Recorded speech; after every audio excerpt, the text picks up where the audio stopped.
Hello বন্ধুরা, নমস্কার। আজকের রেসিপি হলো আমার চিংড়ি মাছ দিয়ে পুঁই শাক। আমি কেমন করে করি ওইটা আমি দেখাবো। উনুনে কড়া বসিয়ে দিয়েছি, কড়াটা গরম হোক।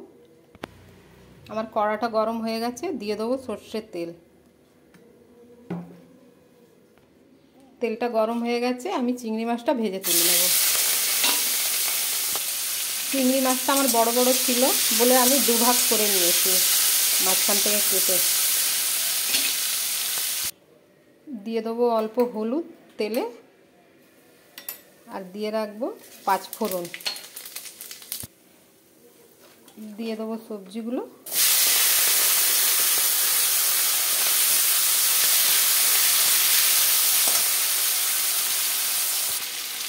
দিয়ে দেবো অল্প হলুদ লবণ।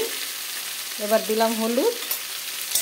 আমি বেগুনটা পরে দেবো, নাহলে এখন গলে যাবে বেগুন, তার জন্য আমি পরে দেবো। দিয়ে দেবো কেটে রাখা অল্প পেঁয়াজ।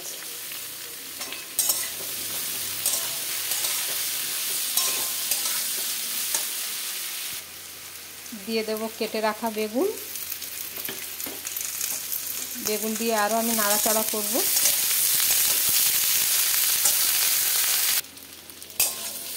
আমার মশলা ভাজা ভাজা হয়ে গেছে। এবার দিয়ে দেবো এক এক করে মশলা। দিয়ে দিলাম আদা রসুন বাটা, দিলাম জিরে গুঁড়ো, ধনে গুঁড়ো, আর দিলাম লঙ্কা গুঁড়ো। অল্প একটু জল দেবো, নাহলে মশলাটা পুড়ে যাবে না।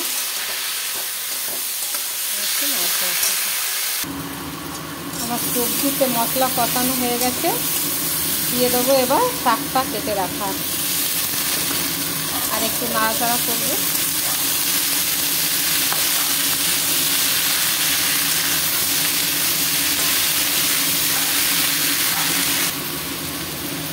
দিয়ে দেবো স্বাদ মতন লবণ,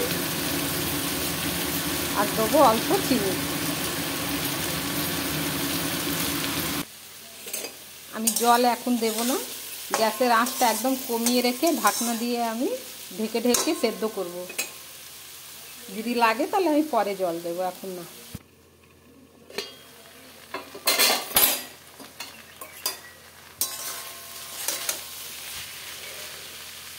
আমাকে একটু জল দিতে হবে, কারণ ডাঁটাটা সেদ্ধ হয়নি।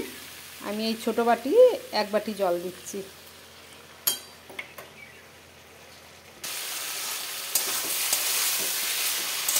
আমার তরকারি সেদ্ধ হয়ে গেছে, ডাঁটা বাটা সব সেদ্ধ হয়ে গেছে।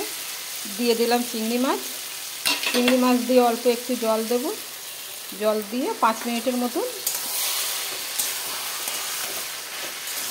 5 মিনিটের মতন আরও সেদ্ধ হতে দেবো। আমার তরকারিটা হয়ে গেছে, এবার নামিয়ে নেব, অন্য একটা পাত্রে ঢেলে নেব। আমার চিংড়ি মাছ দিয়ে পুঁই শাক রেডি। যদি আপনাদের আমার এই রেসিপিটা ভালো লেগে থাকে তাহলে লাইক, কমেন্ট, সাবস্ক্রাইব অবশ্যই করবেন। Thank you.